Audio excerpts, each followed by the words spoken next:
Hi, we're here with Bob Ravenscroft, founder of Music Serving the Word Ministries, and with his wonderful keyboard here, demonstrating really some wonderful string sounds. Bob, I really just love what you're playing. It's beautiful to listen to, and the thing that strikes me is that you're really able to capture the string sound through some wonderful techniques. Like, for example, I notice you have this ability to stagger the voices. Can you kind of tell us a little bit about that? I think it's important to bring out a dialogue or a little movement of voices kind of playing or going in different directions.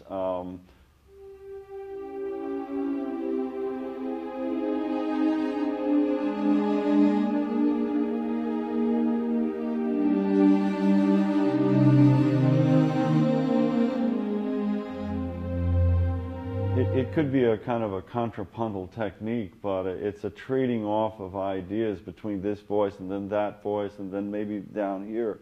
And so you get kind of a dialogue expression. Well, now, that's really, if somebody just sitting down trying to play that like a piano player, it wouldn't come out like that. How would that sound? Like it's just hard for me to do. Let me hear what that is.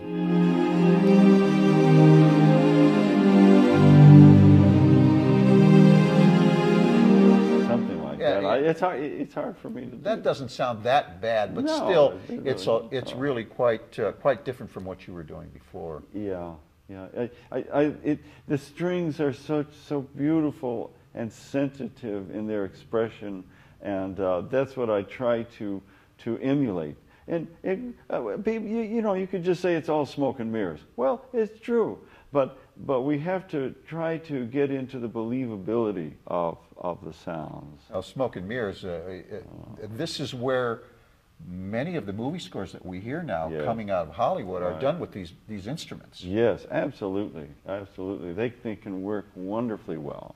There's another aspect about this music, I think, that needs to be addressed, and that's the issue of dynamics. Very important. Dynamics. The individual voices and so forth. Can you demonstrate a little bit of that? I'll try to do that. I make this up as I go along, so I have no idea. Great. That's the best way to do it. Oh, okay. Well, as a jazz musician, I guess that's where it comes from. Perfect.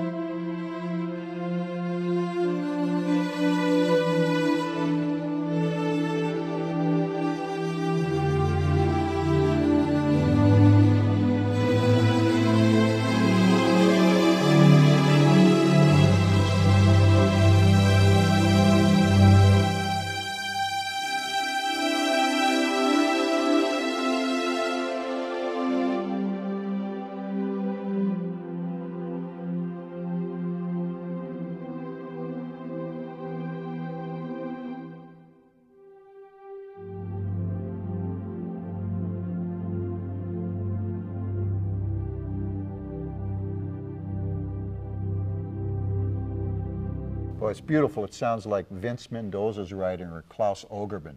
It's wonderful that you can just improvise those kinds of things. Now I also sense that when you do this, you're really listening to what you're playing. Absolutely. I find as a teacher through the years that one of the problems that we encountered with students was that they didn't listen to themselves playing. They were so involved with the technical aspects of what they were doing that they forgot to listen. And music is an auditory art form. Absolutely. Yeah. And that last part that I played, which I'd like to do it again, because I found that I was playing a lot of notes, and it was all continuous, and so not much came to me except put some space in there. Space in there. The final frontier. Yeah, there we go. So I'll try to point that out again. Let's see. Let's start somewhere else on a different note.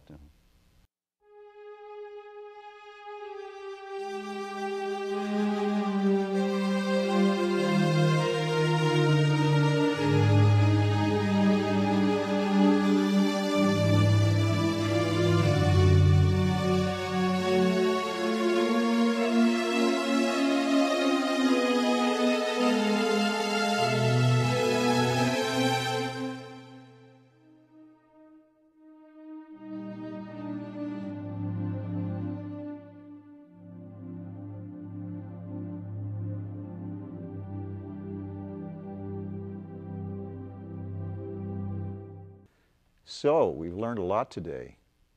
If you have a keyboard like this, treat it for what it really is. It's not a piano. Don't play it as a piano. Instead, if you're going to play string sounds, try to be true to the strings. You know, bring out the individual voices, stagger the voices, be aware of dynamics, and above all, listen like he does.